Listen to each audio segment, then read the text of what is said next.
Welcome to the first episode of GoPro Plant Chores. So in this video, I'll be doing some basic maintenance for my carnivorous plant collection, which will include trimming and even some weeding in these larger bogs here. So let's get started. So we're just going to start off by doing some trimming with these sarracenias. As you can see, it's summer and these pitches have started to die off on some of the flowers. You can see I've got some nice specimens. This is an atropurpurea right here. So I'm just going to start cutting all these pitches off. Now, if these videos are boring to you, let me know in the comments, and maybe in the next Plant Chores video I'll do like a time lapse instead, because this is a tedious process. So I might have to make some cuts in the video if something happens, like if the cat arrives, because if you didn't know, we have a Bengal cat that visits our house. But yeah, this will generally just be an uncut video, me just trimming some plants. Okay. So I generally cut the sarracenia pitches very low to the rhizome. That's just so I don't have to go over it again when the pitches come out next year, because sometimes you can get these ugly stumps like this. Not sure if you could see that. Yeah, another thing about these GoPro videos is that I can't really see where the camera's pointing. So if it's like chopped off halfway, I apologise, but can't really do anything about that for now. We'll cut off these flowers as well, because nothing much to be done with them. I'll also cut off these pitches that have fallen over. I know they're not dead, but they just make the plant look really ugly. So those will go as well. This Venus flytrap flower. I think that's all for this plant right here. Yeah, so actually no, there's one more picture that's leaning over. Oh, okay. So we've done this plant, but we've still got all of this to go. So, oh, a little garden skink just went by. Yeah, we'll continue with this big phalaver right here. It's got lots of non-carnivorous leaves currently, and this massive grassweed in the middle that I'm going to have to do something about. There's a dead rhizome over here. I'll just pull the leaves off that. Okay. There's a flower come off that as well. This video is probably going to be a long one, but hopefully some people watch it the whole way through. So, there's only a couple more leaves that I have to cut off on this phalaver right here. Some of the smaller ones are a bit finicky, but I can deal with it. Now I'll just go for a big cut through on this grassweed. Try to get most of its leaves off without cutting any good sarracenia leaves. Okay, that was good. And I might as well cut these sundry flowers off now, because they always make way too many seeds. Okay, so that's this phalaver done. Now we're going to move on to the smaller plants over here. So I'll just move over here and let's get started. Look at this beautiful picture on the phalaver crossolata. But it is leaning over, so I do have to cut it off. I think it's just amazing. Okay. I've got a big rubicorpora picture over here. This is the one that I was making all the fuss about. It faded away pretty quickly though. So there's a few more pitches and flowers over here, but mostly this bunch is pretty clean. They didn't put out too many pitches, so I don't have to cut many off. There's just these few pitches that are leaning over that are frustrating me. Yeah, so I think that should be it. Actually, I might cut this flower off, but yeah, that's it for this bunch. So let's move on to this massive bog. So I might pause the video here so I can check and see if the video footage is good, but I'll continue the video and I'll weed this bunch and do the rest of the plants. Okay, so the footage looks alright. Looks like I got all of the trimming in frame. So I'm just going to continue by firstly getting this massive weed out, or at least trying to. Okay, got it. That weed's really been annoying me over the last few days. Same with this fern. It's always the ferns that are popping up everywhere. So I'll just get those out before they get too big.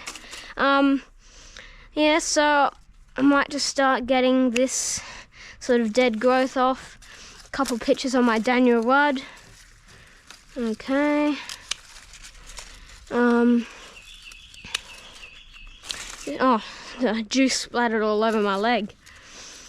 For those who are wondering, the fluid in the bottom of the pitchers in both sarracenia and nepenthes isn't poisonous. It's just basically a mix of water and digestive enzymes. Most people think it dissolves the insects, but it really just drowns them and then sort of absorbs them up, but it's not as much of like carnivorous as most people think. Okay, so there's a couple more dead pitchers. Pitcher juice spilling everywhere.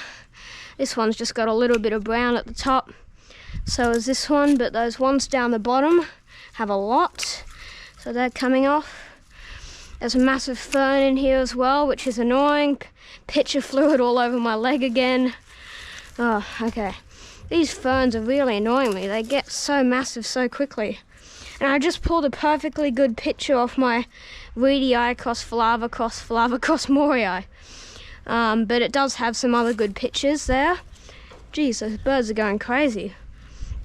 Okay, so just a few more pictures off this falava and we should be good for this bog. So, yeah, get that one off. And one more around the back here. And that should be it. Well, at least for this bog. So let's move on to the next ones. Now, there isn't much in these. This rhizome seems to have rotted, but I'm just going to cut these dead parts off and see if it sprouts up. Also, this one has a few dead parts. Just going to chop those off because it looks ugly. Okay, now let's do this one. Actually, there isn't much on this one except for some unwanted sundew flowers. So I'm going to gladly chop those off because I don't want any more seeds. If you didn't know, sundews don't need pollination to make seeds, so they go crazy if you let them flower. And on to the last bog. It's got some of the larger plants in here, so I'm just going to cut all these dead pitchers off. Again, pitcher fluid spilling everywhere. What did I just snap? Oh, this stake. Doesn't matter. I'll stick that back in there. Yeah, the only thing you have to be careful about is chopping off healthy pitchers. I have done that before, but if you're careful with your snips, it shouldn't happen. It's harder when the plants are more closely packed. Yeah, the only thing I don't like about sarracenia is when the pitchers finally pop up in spring, they only last a few weeks, which is kind of annoying for keeping them all year. But looks like the trimming's done for this bog, so let's move on to the nepenthes. So my bucket is already starting to fill up, but we're just going to do some trimming on these nepenthes in the tree. I'm not sure if the footage is going to be the best because the plants are really high up. I might actually tilt my GoPro a bit further up. Let me know if that did anything better or worse, but we'll just get in here and chop these leaves off. There's pots blocking the others, but I think the footage should be okay. I'm not really an expert with POV footage. I just spilled some water all over my head from that other pot. Jeez, okay.